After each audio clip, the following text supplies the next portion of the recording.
Hi, everyone. So I'm Brooke Gibbs, and I am a business anthropologist and a graduate of UNT circa 2014.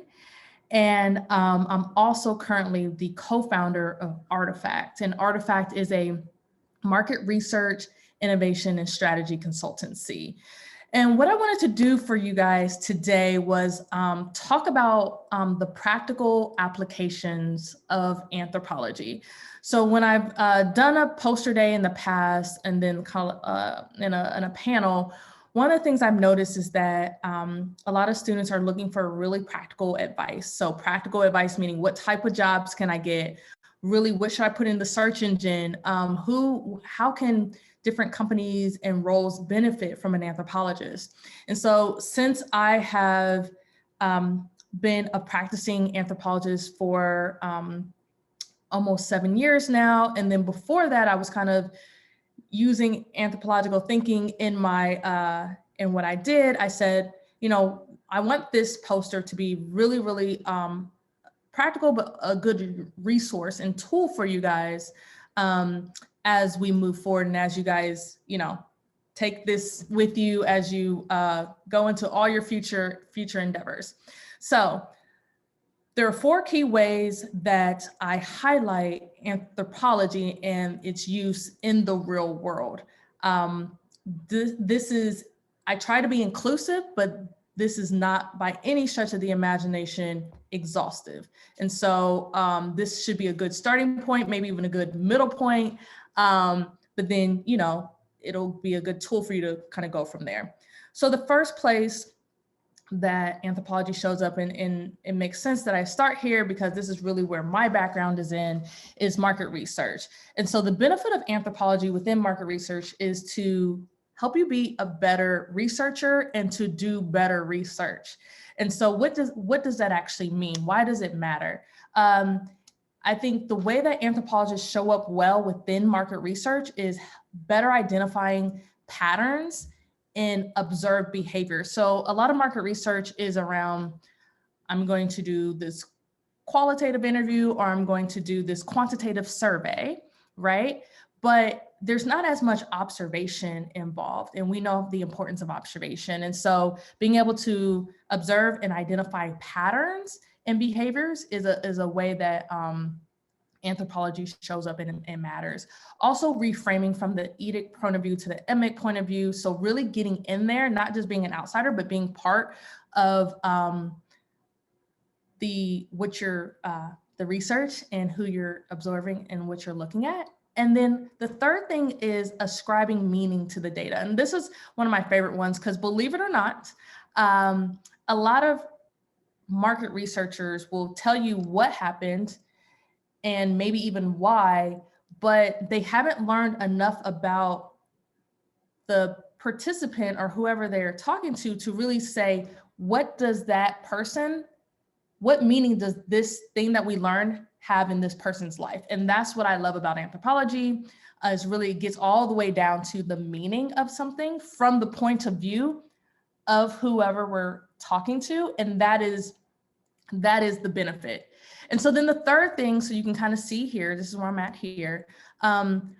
What I did was say, okay, really, because you guys always ask, so I wanted to be specific. Really, when you are looking for a job or when you are searching and saying, okay, what do I need to put in? What keywords do I need to put in for a role like this as an anthropologist or a aspiring anthropologist? What do I need to look for? And so the types of titles or roles are insights, consumer shopper insights, consumer behavior, consumer research, human insights, analytics and insights, moderator, analyst, right? You guys have heard these words before. All these types of titles and roles can benefit and have benefited from an anthropologist. I am testimony to that. So the second piece is product innovation. So product innovation, and some of these overlap a bit, but I tried to tease them apart where I could. And so the benefit of an anthropologist when it comes to product innovation is getting to meaningful innovation. And so what does that mean? So some of the why it matters are create a consumer-led product. So a lot of times, I don't know if you guys have, what your experiences are, but when I was at PN with Procter and Gamble, they are always coming up with new product ideas. Sometimes those product ideas could be technology led, or I had this, random thing that we could do, but the anthropological perspective, or how we turn that on its head, is say, why don't we be consumer led? So what do consumers actually want and need, and how can we solve that problem? Which takes me to the second piece around solving unanswered problems. This is, I think it gets the innovation to a deeper level, to where there's actually meaning that shows up in that consumer or participant's life. And then the third piece is around unearthing what I'll put in quotes as universal truth. So getting to those things where it's like super insightful innovation that is like, oh, wow, I can't believe that this didn't already exist, right? So once it comes, it just makes a lot of sense. There's a lot of head nodding. Those are all the things that are going to come out with an anthropologist on the job, right? And so from a titles and roles, you'd be looking for products research, research and development. Sometimes you have to be an engineer to be research and development. So kind of, just watch out for that. Things like front end innovation or FEI, disruptive innovation, upstream. These are all the places where product innovation is happening, and an anthropologist would take that role and elevate it to the next level to be able to do the three things I mentioned there. The third thing is, and mind you, I just want to continue to iterate that, or reiterate that I've kind of not only seen anthropology show up in each of these four things, but it's been, I've been the anthropologist in each one of these four things. And so the third one is storytelling. And so what's the benefit? The benefit is culturally relative stories. What that means is there are times where storytelling comes into play, where to sell an idea, to get to rally an organization, all those kind of things. And so what an anthropologist can bring is the historical context, right? So kind of drawing from where were we in order to inform the present, building empathy. So creating these stories that like make you feel something, and then framing the cultural perspective, of course. So what's going on around us, right? What's the environmental context, all of those things that are in the cultural context that's influencing the players in whatever story you're telling, right?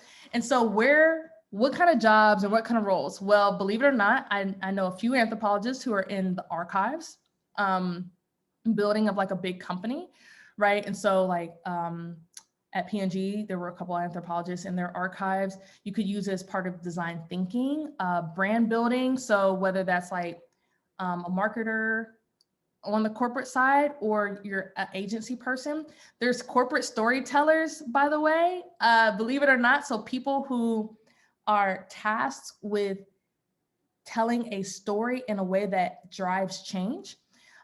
You could be in communications or strategy consultant, right? And then the fourth piece is all around organizational change. So that's the fourth place where an anthropologist can come in and be effective. And so what's the benefit of an anthropologist on the job?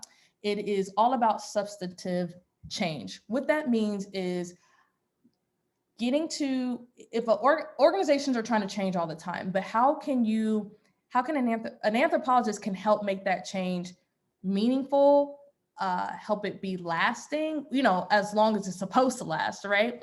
And help people kind of enroll people in the process. And so they do that by identifying cultural characteristics, like what's really going on in the organization. They present a holistic viewpoint, and they examine not just what is said out loud, but they're also examining what's not said, right? Because that's just as meaningful and just as important. And then the types of ways or the types of roles this comes in, you could be like, you could look for organizational design, you could be in human resources, behavioral trained. There's actually diversity and inclusion has become a really hot topic hopefully it's more than a hot topic and it lasts, and we can see lasting change in these organizations. But diversity inclusion is one of those things where definitely an anthropologist could provide a benefit to that role, okay? So here's the caveat. I went through all four, maybe kind of quickly, and so feel free when we get to the Q&A portion to ask me all the questions you want.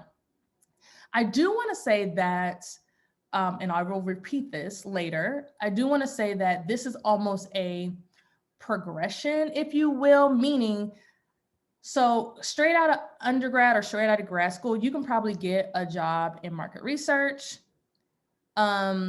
maybe even product innovation. The point is like this, these are a little bit of a step stool. So storytelling, some of these types of roles like marketer and corporate storyteller, sometimes those things you need to have been in the industry for a little bit longer before you can step into that. Organizational change, it kind of just depends. And so there's entry levels in all these, but just know that, you know, some of them you have to kind of be in the field for a few years, depending on the exact role, etc. So I can talk all about that in the Q&A, but this kind of just gives you a really practical cheat sheet, if you will, on all the places that anthropology can be used and specifically what type of job titles do show up in each of these different fields, okay? So thank you, hope you found this helpful, and talk soon.